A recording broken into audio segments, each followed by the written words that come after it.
kembali lagi nih pemirsa. Nah, setelah kita puas melihat view-view yang ada di Cafe Tepian ini, nah sekarang saya akan mengajak Anda nih untuk melihat proses pembuatan dari menu-menu andalan di Cafe Tepian.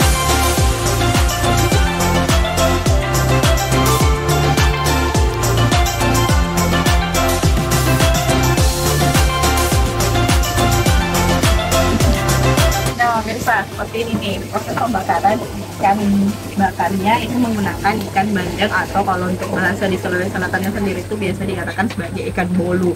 Nah, ini merupakan ikan bakar parape. Seperti ini proses pembuatannya. Dilumuri bumbu dengan bara api. Ingat ya, bara api bukan dengan api yang menyala-nyala. Ikan bandeng jadi salah satu sajian menu yang laris manis di tempat ini.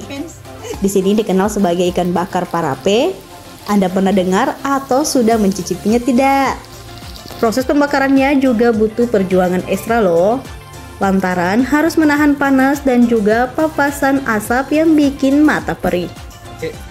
Selanjutnya adalah kapurung. Kalau di tempat Anda namanya apa nih? Setelah air dididihkan, waktunya seduh sagu yang telah dilelehkan. Ini bukan asal seduh saja ya, lantaran harus pas agar adonan sagu ini tidak gagal. Kelihatan udah pro ya, padahal masih pelajar nih yang bagian masak kapurungnya. Setelah proses seduh usai, waktunya dilakukan pembulatan adonan kapurung. Ini adalah salah satu proses yang tak semua orang biasa melakukannya. Air yang digunakan merupakan kuah ayam kampung. Langkah selanjutnya adalah mencampur sayuran dan toppingnya nih. Wah, udah nggak sabar nih untuk eksekusi. Hal yang beda pastinya ada di campuran terong bakar. Terong merupakan salah satu sayuran yang jadi ciri khas kapurung di tempat ini. Tidak semua tempat di Palopo memakai terong bakar untuk campuran kapurung. Agar lebih menggoda, perasan jeruk nipis juga dilakukan dan disusul dengan cabai yang telah dicobek. Dari sini saja saya sudah ngiler melihatnya. Plus baunya juga sudah bikin ketagihan. Nah, pemirsa, setelah tadi kita melihat beberapa proses pengolahan dari menu andalan. Nah, sekarang saya sudah bersama nih dengan owner dari Cafe Tepian. Halo Pak, dengan Bapak siapa? Nah, apa sih Pak yang mendasari tiba-tiba dari seorang pengusaha ayam petelur tiba-tiba untuk saya buka ini deh, buka kafe. Apalagi kan kalau misalkan untuk lokasinya sendiri ini kan bisa dikatakan pelosok atau bisa jadi disebut tengah hutan lah gitu ya Pak, perkebunan gitu. Apa sih alasannya Pak? Kemarin ada waktu pakan mahal, jadi waktu jamu mahal kan pernah kena musim kemarau Mbak kan? Iya. Akhirnya saya pikir lebih baik saya buka sambilan untuk menambah penghasilan dibandingkan ayam betul kan tipis lagi untuk karena pakannya mahal lagi waktu musim lalu. Gitu. Akhirnya buka ini usaha tambahan lah. Dan sering berjalannya waktu akhirnya lebih menjanjikan Mbak daripada ayam petelur. Akhirnya gitu akhirnya lebih digeluti yang ini, lebih ditelan belajar lagi untuk dalami bagaimana di bisnis kuliner ini. Nah Pak, ini kan tadi ada beberapa menu nih yang saya lihat kapurung menjadi menu andalan. Nah, kenapa sih Pak untuk kepikiran bahwa saya buka kafe ini menu andalan saya kapurung, padahal sebenarnya kan kalau bangsa pasar kapurung di Kota Palopo ini sendiri Pak ya sudah menjamur, pokoknya di setiap warung deh kapurung ada selalu. Nah, kenapa Bapak awalnya buka juga? Iya, gini Mbak, awalnya kemarin kan cuma minum-minum doang kan mau yang mau disuguhkan, tapi karena permintaan banyak yang datang minta kapurung, akhirnya kita readykan kapurungnya. Awalnya kemarin cuma jus-jus dengan gorengan ya, makan-makan ringan, tapi bering waktu banyak yang request Mbak ya minta kapurung dengan ayam kampung itu. Nah, ini nih Pak yang menarik.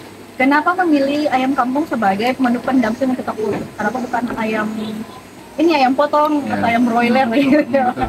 Kenapa bukan? Padahal kan sebenarnya kalau untuk ayam kampung kan untuk harganya pertama itu kan masih lebih tinggi. Itu harga jualnya di sini juga bagaimana Pak? Setelah diolah, apakah pasti di up dong? Betul. Itu kenapa Pak? Karena ini Mbak, kalau ayam potong kan awalnya saya nggak makan ayam potong. Oh iya. Makannya cuma ayam kampung. Akhirnya pakai ayam kampung. Menurut selera saya yang itu yang bagus dijual ya. Dan alhamdulillah bagus mbak. disambut Dan baik. gampang didapat untuk masih ayam kampungnya masih gampang didapat di wilayah-wilayah sini. Oh. Gini mbak, kalau ayam kampung kan kesannya orang dulu masukannya makan kapurung ayam kampung. Dan itu yang saya bangun selera orang dulu yang biasa pulang kampung makannya dipotongkan ayam kampung dengan kapurung. Kalau ayam potong kan atau ayam buras itu ayam petelur itu memang bisa juga, tapi agak srek, banyak orang yang nggak suka. Gitu ayam. Nanti kapurungnya sendiri harga berapa? Kapurungnya per porsi mbak 15.000. 15.000. Jadi tadi satu mangkok kecil itu ya Pak? Iya 15.000. Kalau bakulnya itu berapa? Bakul tergantung. Nah jadi kalau 5 sampai 6 orang bakulnya 75. Yang 7 orang sampai ke 9 orang itu bisa yang 90.000. Pak, selain kapurung nih menjualnya, apa lagi sih Pak yang ditawarkan di tempat ini? Ayam parape, ikan parape ya, ikan parape dengan ikan mas, ada masakan-masakan kampung kayak piong ayam, piong ikan dari Lembang itu. Iya. Itu pun kalau ada permintaan, kalau nggak permintaan kita nggak ada gitu. Oh jadi ini kalau saya bilang tadi itu ada permintaan dulu. Jadi ini bisa dikatakan ini pengolahan makanannya fresh ya Pak? Iya, Maksudnya fresh. reservasi dulu baru dibuat. Iya, nanti ada yang nelfon atau yang pesan baru dipotongkan ayamnya atau dikerjakan ikannya. Jadi segar loh. Segar ya Segar. segar. Pak, ini nih salah satu kelebihan dari kafe ini, di Segar mana lah. semua olahannya segar ya Pak. Iya, Ya. nggak kena Fresh. es batu atau masuk kulkas ya. Jadi lebih enak lah masuk ke tenggorokan. Nah Pak, terakhir nih untuk buka usaha seperti ini kan pasti banyak tantangan selain yang seperti tadi saya katakan untuk menu kapurung sudah menjamur. Nah tantangan lainnya Pak apa sih? Kalau untuk sementara karena mungkin Sendiri? sendiri dan kita belum tahu apa ke depannya.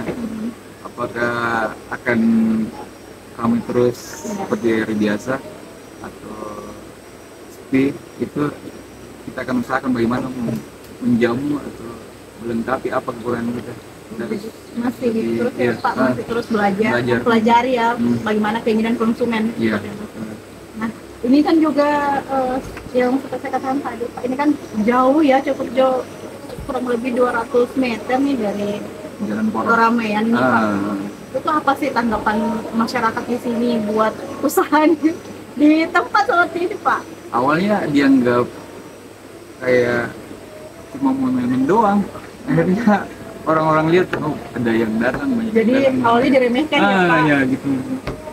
Tapi alhamdulillah Bisa dibuktikan ya sedikit banyak gitu. bahwa saya bisa nih meskipun tempat Buat ya. Nah, terima kasih Pak untuk bincang-bincangnya, dan semoga usaha ini semakin sukses dan ke depan, dan untuk planningnya ya mudah-mudahan segera bisa lah terrealisasi. Nah, pemirsa, seperti itulah bincang-bincang saya dengan Bapak siapa? Pak Jufri. Pak Jufri. Oh ya, jangan kemana-mana ya, karena setelah ini kita akan coba ini dari menu andalan Cafe Tepian. Jadi terus ikutin saya.